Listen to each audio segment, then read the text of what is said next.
It was about a cult in the USAL, and it was no ordinary cult because the people who lived in skirts did not live with the people of this world, but settled in distant mountains and forests. In skirts there were mostly women, and only one man whose name was Shivpat.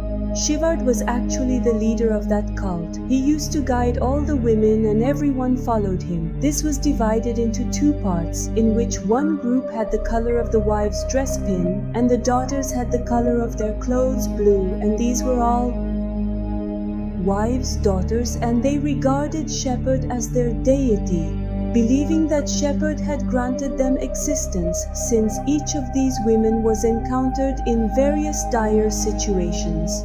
Slumber wasn't particularly splendid, and Shepherd illustrated an alternative path to a tranquil and fulfilling existence. They were so engrossed in this life that they began to regard Shepherd as their god. They followed every word of Shepherd. In other words, they had become completely devoted lamb followers of the cult. Their lifestyle was very simple, completely disconnected from the people of the world. So much so that if someone fell ill, they wouldn't even take them to the hospital. And there were certain rules in this cult which Shepherd himself had made, and which were followed strictly, particularly because there were many women wearing skirts. So getting periods was a normal occurrence, and when a female experienced this, she was kept separate during those days because they believed the woman became impure. No matter the issue, it was not allowed to be spoken to anyone except Shepherd. Even the smallest problems and issues were under the absolute control of Shepherd, even while eating or sleeping at all times. The shepherd is frequently remembered as if someone is in deep contemplation, pondering over why the shepherd wasn't able to bestow upon them immortality. Within Shepherd's children, the one he cherished most went by the name of Selah. He held the conviction that Selah was flawless. It was a conviction that made her stand out, notably since her mother had passed away during her birth. Continuously inquiring about her mother, Shepherd was never transparent in his responses, merely remarking that her mother was of exceptional beauty and that she bore a strong resemblance. A little further away, there existed two other females residing in a distinct cabin. The distinction arose from one being severely sick, who Shepherd referred to as the afflicted, while the companion was named Sahara. Shipati felt that she had become impure because she had refused to accept some of Shepherd's beliefs. They provided her food but did not allow her to sit with them. Everyone despised her. Even Selah from Avon believed that she was an impure woman. The next day, when Selah took the sheep to graze, she experienced her first periods and was extremely frightened and confused. What transpired to compel her to slay a sheep remained a mystery, as she confided in no one, instead claiming that the creature succumbed to sleep and was slain by a pack of canines. Nonetheless, Shepherd did not chastise her, extending his forgiveness instead. On the morrow, constables arrived and cautioned Shepherd he must vacate the area or risk the apprehension of every soul there. This development greatly disturbed Shepherd, yet he gathers all his wives and daughters and tells them that the people of this world will not let them live there. They have to leave and settle somewhere else, just as they had come to this place. Everyone except Selah is happy that now they will move to a new place, and the next day they set out in search of a new location with all their belongings. They used to rest at night and journey during the day ever since Selah had her period issues. She was haunted by dreams, especially about ships. She sensed something amiss with the vessels specifically. On their voyage, they'd occasionally discover an unoccupied dwelling. They come across an old vacant house because it was winter, and it was very difficult to live without shelter despite the intense cold. Yet Shepherd refuses to stay there, saying, "We cannot live here. This is a place for broken people."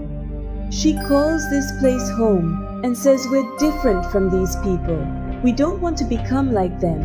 and that's where she spends the night in a tent.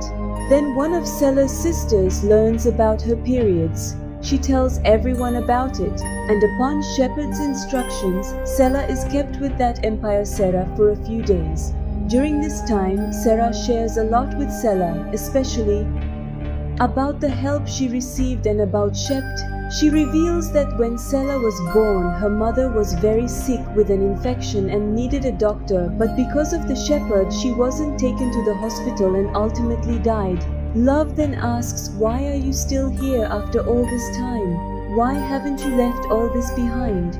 To which she replies that now I have become the storm of this life and I don't even know who I am, but in reality, there was nothing in her heart for Chipped but hate. Ship real. She was fully aware of the harsh truths of reality, which is why she was isolated from others, so her knowledge wouldn't inspire dissent among the rest, and now Selah too was beginning to find everything strange, her feelings towards Shepard changing to subtle disdain. However, she kept her thoughts secret since everyone else revered him as a divine figure. Their odyssey continued for several days, with Shepard vowing paradise and immortality. Meanwhile, another woman in their group, Adriel, heavy with child, recognized that her moment of childbirth was approaching during their travels. Amidst the anguish and her cries, the timing and situation were far from ideal. Despite her efforts to maintain control, the situation escalated. The other women provided assistance, yet the childbirth concluded with Adriel's demise. The community was engulfed in sorrow, yet Shepard's reaction was one of detachment, and the rest of the people? In the past, when someone died, people would burn the body right there. Then Sahla steps forward, blaming the shepherd for all this, saying you are responsible for this death, yet their journey continues. But Syra is no longer part of that skirt. She had left because Adriel had fathered this child. It was a boy, and according to Shepard's rule, there should only be one man in the clan, which is why they leave the girl there, and Sahara stays there for her. But she convinces Selah that you are a strong girl and you need to make your sisters understand too. Shepard is leading them all. So it feels like the shepherd himself has lost the way, and then one of Shepard's daughters named Tama, she just says that maybe we should have taken a different path. Upon which the shepherd gets very angry and scolds her, telling her what now. Thus she instructed me on how to recline, and Shepard commenced assaulting her before the onlookers. Her tears were plentiful, and she uttered an apology, yet assistance was absent. He pulled her harshly, rebuking her not to instruct him on leadership. They resumed their trek, with the women trailing Shepard. After an extensive journey, they arrived at their intended locale. It was considerably vast and exceptionally splendid, and Shepard proclaimed, "Behold, paradise on earth is yours, and from this day forward we shall reside here." But she finds it quite strange, and Shepard takes his wife to the lake during a stormy night and one by one drowns them all. When his daughters wake up in the morning, they find that their mothers are missing, and from this situation they all get scared and go to the shepherd who was sitting near the lake, and there their mother's clothes were also lying around. They all cry a lot and ask the shepherd where our mother has gone, to which he replies that I have given them all eternal life and together.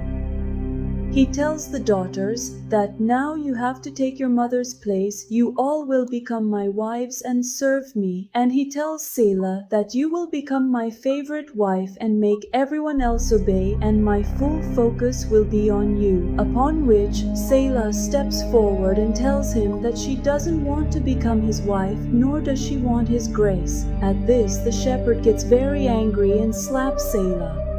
Selah becomes extremely upset and, losing control of her anger, she ends up hitting Shepard. Later, officers come across numerous women's bodies mentioned in their reports and find Shepard's lifeless form in the woods, fiercely killed. It was clear he wasn't slain by another. His own daughters, now pursuing life as they see fit, were responsible for his demise. A pivotal revelation in the film is his deceitful nature, primarily exploiting the portal for his gain. His actions were so despicable that his fate was deservedly harsh. In the end, he met his doom at their hands, marking the film's end.